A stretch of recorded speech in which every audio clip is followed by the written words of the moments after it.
The speaker has said that going to an office every day from 9 to 5 is an intolerable imprisonment.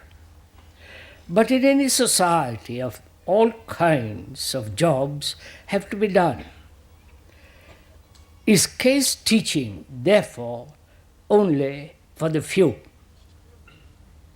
You want? Shall I read it again?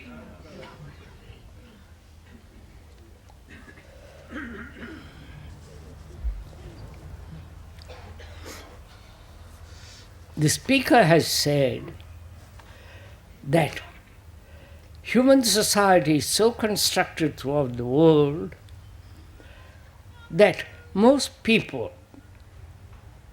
are occupied with jobs, pleasant or unpleasant, from 9 to 5 every day of their life.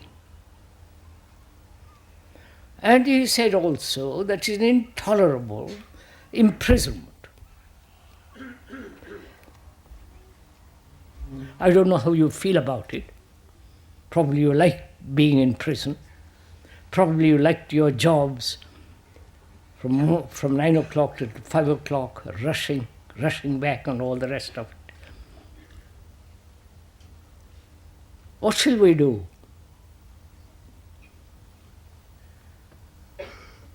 To the speaker, he won't tolerate it for a single minute.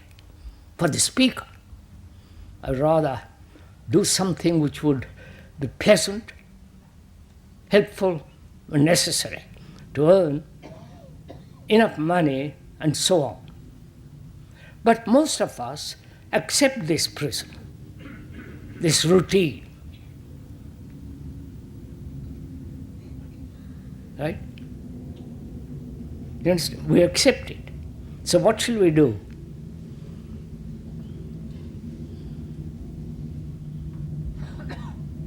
Nobody, as far as one is capable of sufficient, efficient observation, nobody has questioned this. We say it is normal, it's the way of society, it's the way of our life, it's the way we must live. But if we all see together that such a imprisonment, which it is actually, and that we all feel it is intolerable, not just verbally, but actually do something about it, we'll create a new society, right? We will. If all of us say we will not tolerate for a single day this routine, this monstrous activity of 9 to 5, however necessary, however good and pleasant, then we will bring about not only psychological revolution, but also outwardly. Right? We may agree about this, but will we do it? You might say, no, I can't do it because I have responsibility. I have children, I have a house and mortgage, insurance. Thank God I haven't got any of those.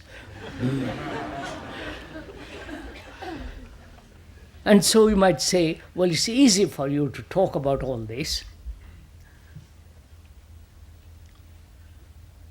But it's easy for the speaker to talk about it because he refuses to go in that pattern. From boyhood, he refused it. Now, if we all consider that such a psychological as well as physical revolution of this kind, not bloody and all the rest of it, then we'll create a quite a different society, won't we? So, You want others to create the society, and you can then slip into it. That's what we're all waiting for. Few struggle, work, create, and refuse to enter into this rat race. And the others say, yes, after you have constructed that what you think is the right society, then we'll all join you. But we don't do it together. That's the whole problem. Right? If we all had this, not idea, the fact, that to spend our life from 9 o'clock to 5 o'clock, probably before that, every day of our life for 60 years and more, we would do something about it. Like, as if you refuse to have wars, you understand, wars, killing other people, in the name of your country, your God, your whatever the ideal is, if we all refuse to kill another, there will be no wars. Right? But we have constructed a society, built a society based on violence, armaments, each nation protecting itself against other nations. And so we are perpetuating wars, killing your sons, your daughters, everything. And we support it. In the same way, we support, maintain this imprisonment. May be pleasant for those who have an agreeable job. But those who refuse to enter this game, they will act, they will do something. So the problem is, do we see the importance or the necessity of this change? After all, human mind is not merely occupied with a particular job, pleasant or unpleasant. Human mind has the quality of other things which we disregard. We are concerned with the whole of life, not just career, 9 to 5, how we live, what we do, what our thinking is, whether there is affection, care, love, compassion, all that is part of life. But we are so conditioned to this idea that we must work and create a structure of a society that demands that you work from morning till night. The speaker refuses to enter that rat race. It isn't that he has got certain gifts or that somebody will look after him.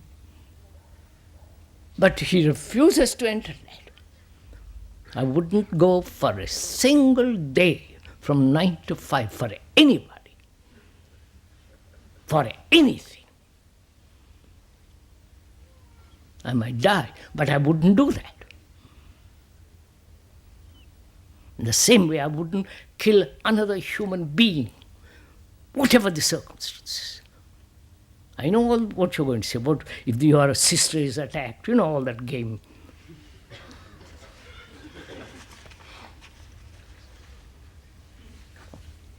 Because violence produces more violence. You are seeing that Ireland.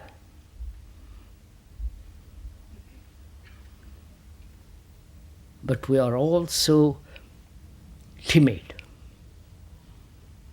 We're also nervous, frightened, anxious.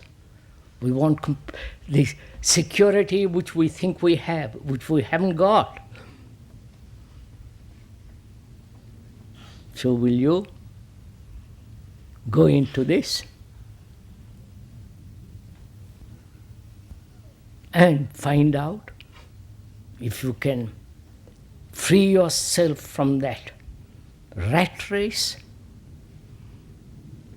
and to find out one must exercise capacity, intelligence, not say I won't do it.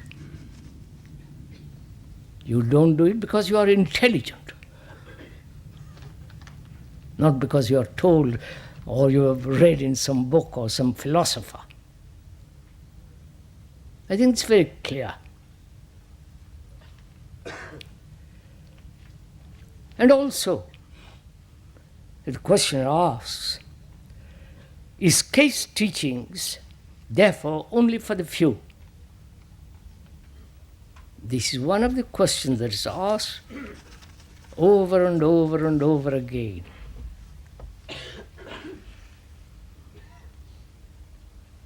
What do you think?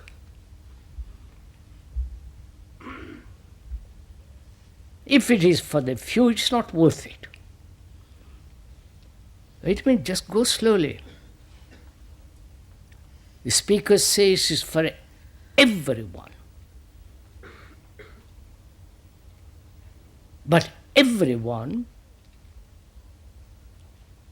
is not serious, has not the energy because it's dissipating in all various ways. And so, gradually, there are very few. You follow? So, observing it, say, it's only for the few. Whereas actually, if you apply, go into it seriously with a spirit of investigation and wanting to live a different kind of life, it is for everyone. There is nothing secret about it. But there is great mystery if you go beyond the limitation of thought. But we don't do any of these things. We don't test it out. We don't apply. We don't eat the food that's put before us. And the few that eat it say we are the elite. They actually are not the elite. They are only the serious people that have applied, thought about it, gone into it, applied, seen that it affects their daily life. It's only that then one can create a different kind of society.